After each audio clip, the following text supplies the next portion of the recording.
fetița meu la poartă. Două fete mari se ceartă.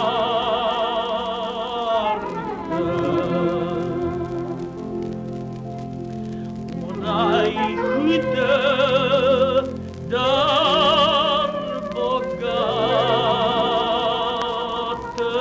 una-i mândră, dar săracă.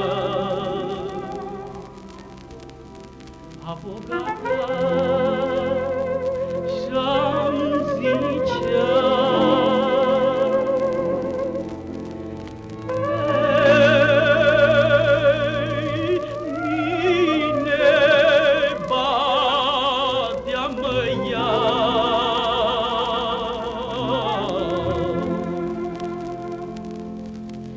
că-i de tata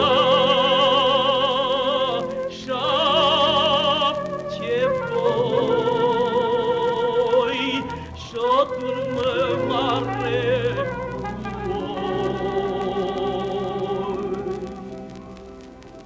A săracă și-am zicea: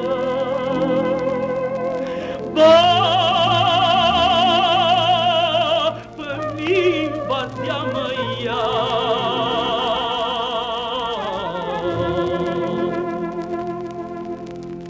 Nu de batea gura mea, bine tragă turma ta.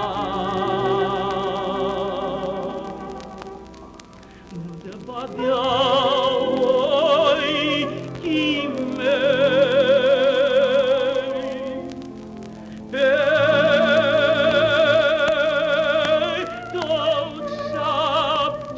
voi ai tăi.